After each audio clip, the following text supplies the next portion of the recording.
Es gibt Menschen, die keine Spuren hinterlassen, wenn sie dich verletzen. Sie tun es nicht laut, nicht wütend, nicht in einem Anfall von Emotionen. Sie tun es leise, präzise und oft so unauffällig, dass du erst Monate später erkennst, was wirklich geschehen ist. Genau diese Menschen sind Teil dessen, was Psychologen die dunkle Tetrade nennen, eine Kombination von Persönlichkeitsmerkmalen, die so manipulativ, kalt und destruktiv sein kann, dass sie Beziehungen, Karrieren und Leben zerstört, ohne dass die Betroffenen je eine faire Chance hatten, sich zu wehren. Vielleicht hast du schon einmal von der dunklen Triade gehört: Machiavellismus, Narzissmus und Psychopathie.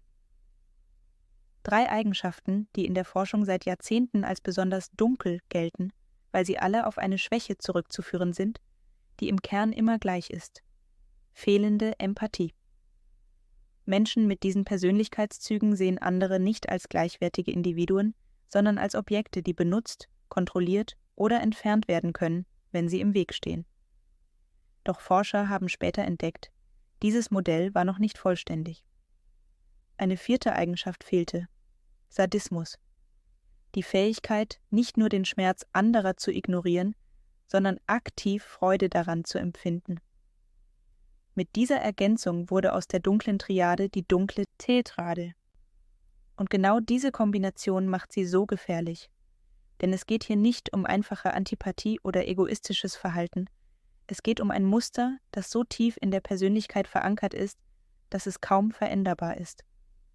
In diesem Video wirst du erfahren, was hinter jedem dieser 4 Merkmale steckt, wie sie sich voneinander unterscheiden, wie sie sich überschneiden und vor allem, wie du erkennst, ob jemand in deinem Leben diese Züge hat.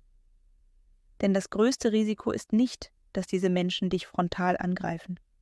Das größte Risiko ist, dass du nicht merkst, wie sie dich Stück für Stück in ein Spiel hineinziehen, das du nicht gewinnen kannst. Bevor wir in die Details gehen, solltest du eines wissen: Menschen mit diesen Eigenschaften wirken oft alles andere als bedrohlich. Viele sind charmant, witzig, intelligent, charismatisch, Eigenschaften, die sie nutzen, um Vertrauen zu gewinnen.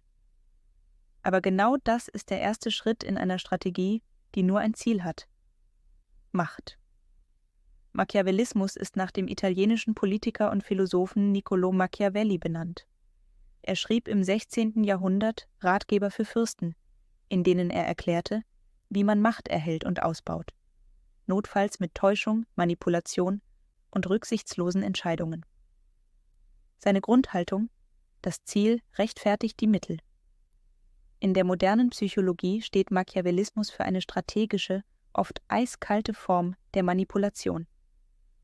Menschen mit hohen Werten in diesem Persönlichkeitsmerkmal planen langfristig, denken mehrere Schritte voraus und haben keine Skrupel, andere für ihre Zwecke einzusetzen. Sie sind Meister darin, Masken zu tragen. Nach außen wirken sie freundlich und hilfsbereit. Im Hintergrund ziehen sie die Fäden. Das Gefährliche am Machiavellisten ist nicht der spontane Ausbruch oder ein unüberlegter Angriff. Es ist die Berechnung. Jede Handlung, jedes Gespräch, jedes Lob oder jede Kritik ist Teil einer größeren Strategie. Wenn er dir hilft, dann nicht, weil er wirklich helfen will, sondern weil es ihm langfristig einen Vorteil verschafft. Besonders tückisch ist, dass Machiavellisten oft wie ausgezeichnete Teamplayer wirken. Sie hören zu, stellen Fragen, wirken interessiert. Aber diese Informationen sammeln sie nicht aus Mitgefühl. Sie sind wie Puzzleteile, die sie später einsetzen können, um dich zu beeinflussen. Wenn du einmal in ihrem Spiel bist, ist es extrem schwer, wieder herauszukommen. Ein typisches Beispiel: Stell dir vor, du arbeitest mit jemandem zusammen, der immer zur richtigen Zeit die passenden Komplimente macht.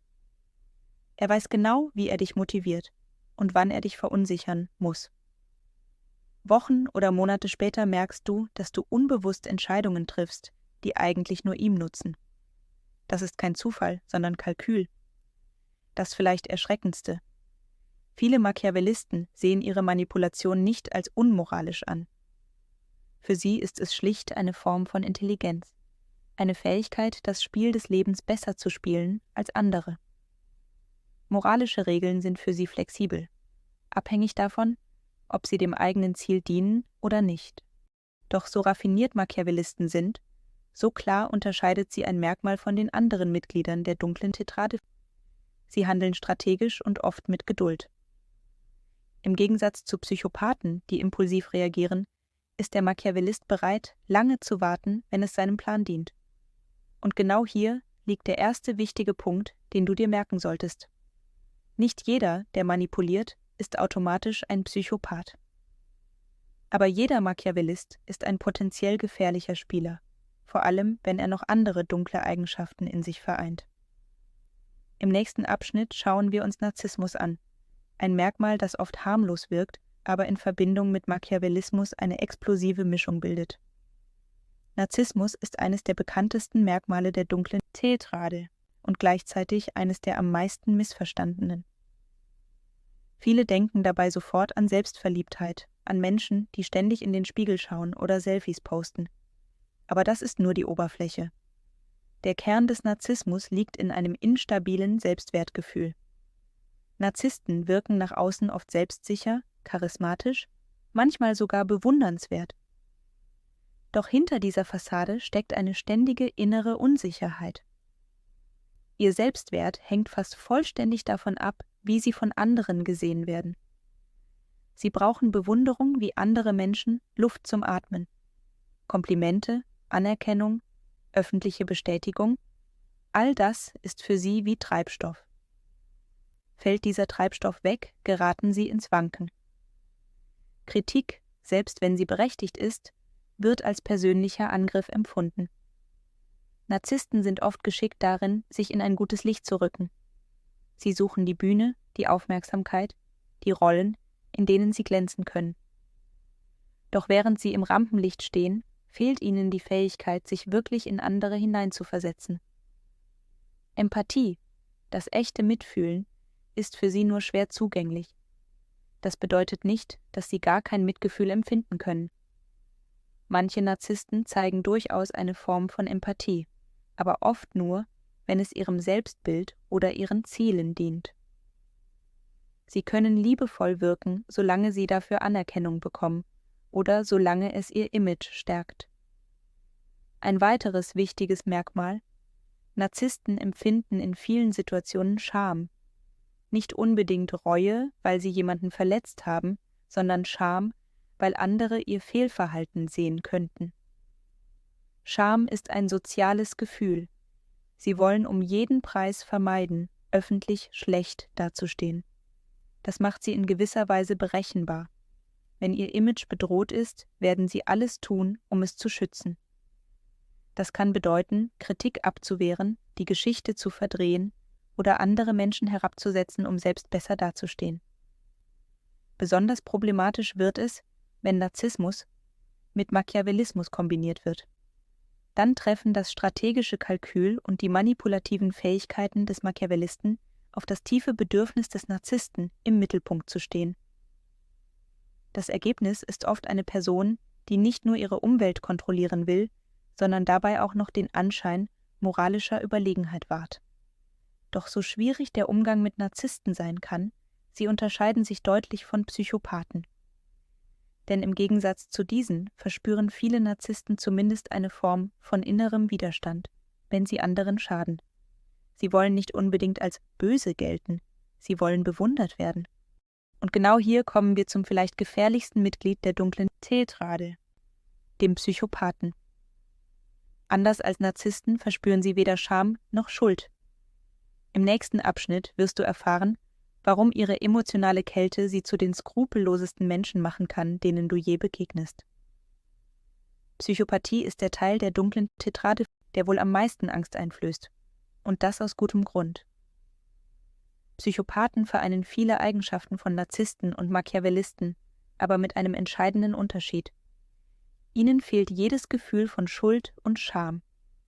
Während ein Narzisst noch vermeiden möchte, in der Öffentlichkeit schlecht dazustehen, und ein Machiavellist seine Ziele oft langfristig plant, bewegt sich der Psychopath in einer völlig anderen emotionalen Welt. Für ihn sind andere Menschen keine eigenständigen Wesen mit Rechten und Gefühlen, sondern Ressourcen, nützlich, solange sie etwas bringen, und bedeutungslos, sobald sie im Weg stehen. Ein Psychopath kann charmant sein, sogar faszinierend. Er weiß, wie er Vertrauen aufbaut, wie er Sympathie gewinnt und wie er eine Verbindung vortäuscht. Doch dieser Charme ist eine Maske. Dahinter liegt emotionale Kälte. Kein innerer Widerstand, wenn er anderen Schaden zufügt. Keine schlaflosen Nächte nach einer Lüge, einem Betrug oder gar einer Gewalttat. Neurowissenschaftliche Studien haben gezeigt, dass das Empathiezentrum im Gehirn von Psychopathen anders reagiert als bei den meisten Menschen.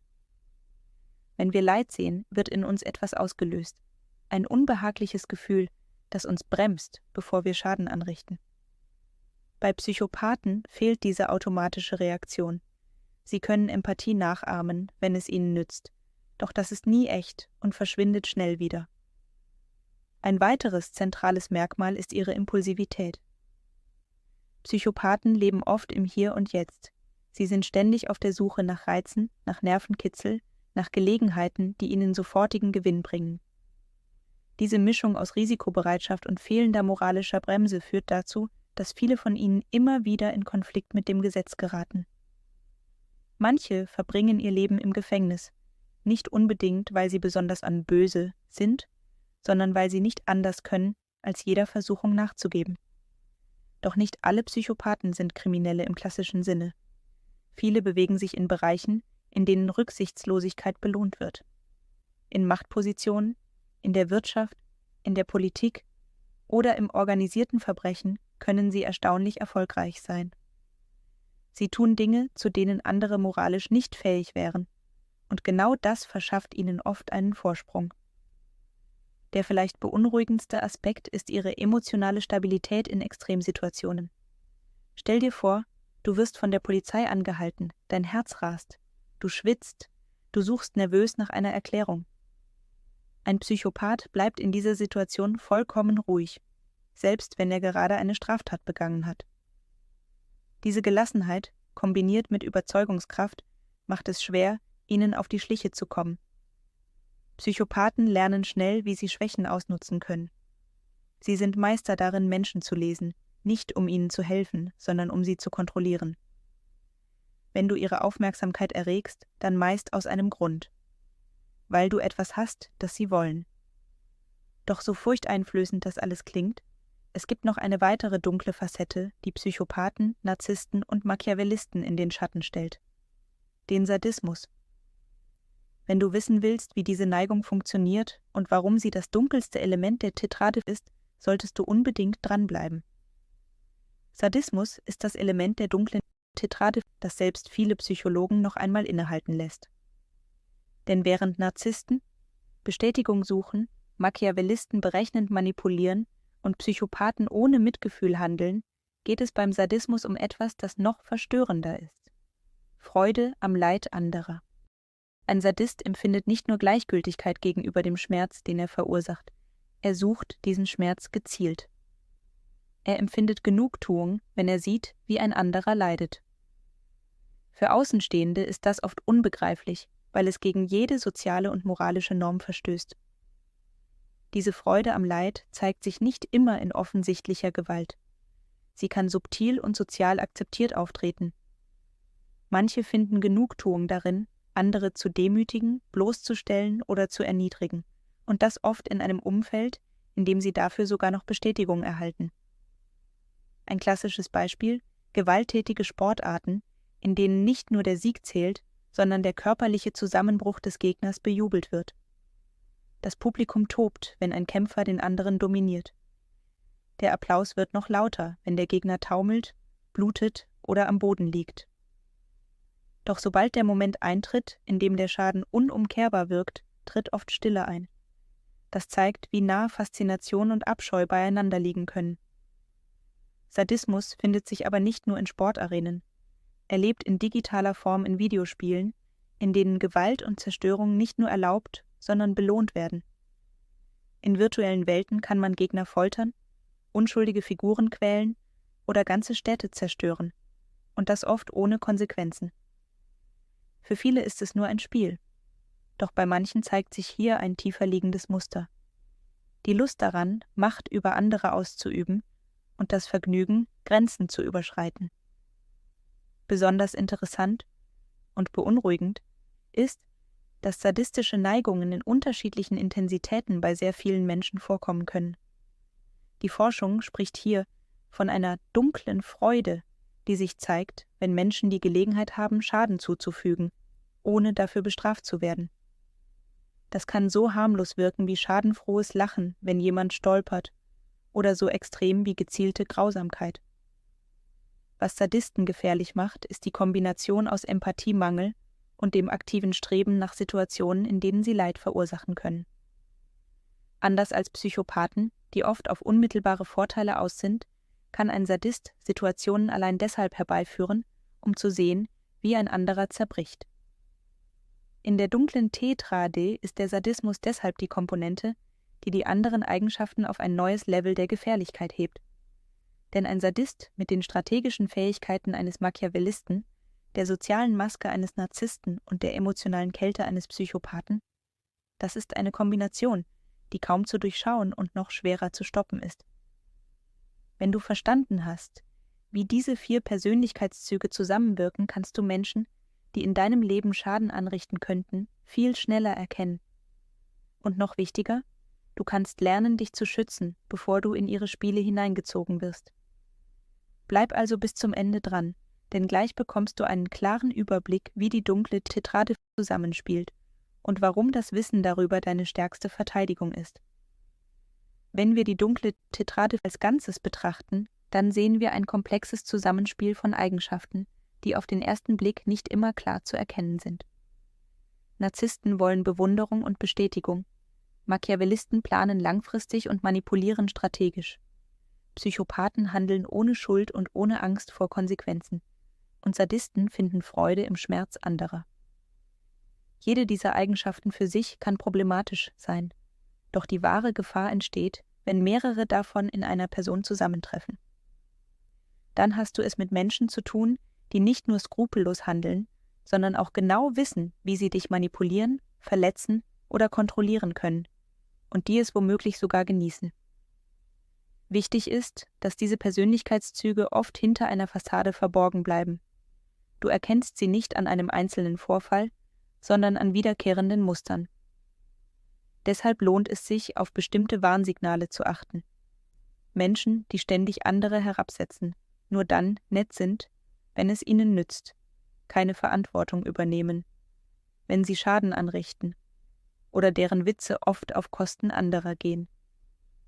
Menschen, die in Konflikten keine Empathie zeigen, selbst in ernsten Momenten kalt bleiben oder Freude daran haben, andere in eine schwierige Lage zu bringen. Wenn du solche Signale früh bemerkst, kannst du dich besser schützen. Das bedeutet nicht, dass du jedem sofort misstrauen musst, aber dass du klare Grenzen setzt, deine eigenen Werte nicht kompromittierst und dich nicht in emotionale Spiele hineinziehen lässt. Abstand kann dabei ein starkes Schutzmittel sein, nicht nur körperlich, sondern auch emotional. Erinnere dich, diese Menschen verändern sich selten grundlegend, weil sie keinen inneren Antrieb dazu haben. Dein Ziel ist es also nicht, sie zu heilen oder zu überzeugen, sondern deine Energie und deine Sicherheit zu bewahren. Wenn du jetzt verstanden hast, wie die dunkle Tetrade funktioniert, bist du bereits einen großen Schritt weiter als viele andere. Du erkennst die Strukturen, die hinter charmanten Worten oder harmlosen Gesten verborgen sein können. Du weißt, dass Empathiemangel, Manipulation, Rücksichtslosigkeit und Freude am Leid kein Zufall sind, sondern Teile einer gefährlichen Persönlichkeitsstruktur. Darum mein Rat: Beobachte genau, höre auf dein Gefühl und unterschätze nie die Wirkung dieser Eigenschaften, egal wie unscheinbar sie sich zu Beginn zeigen. Wenn dir dieses Video geholfen hat, ab sofort schneller zu erkennen, mit wem du es zu tun hast, dann unterstütze den Kanal, indem du jetzt auf Gefällt mir klickst, ihn abonnierst und die Glocke aktivierst. Teile deine Gedanken und Erfahrungen unten in den Kommentaren. Deine Geschichte könnte jemand anderem helfen, rechtzeitig die Warnsignale zu erkennen. Und vor allem, sieh dir unbedingt auch das nächste Video an, in dem wir tiefer eintauchen, wie du dich in der Praxis vor Manipulationen schützt, selbst dann, wenn sie so subtil sind, dass sie fast unsichtbar wirken.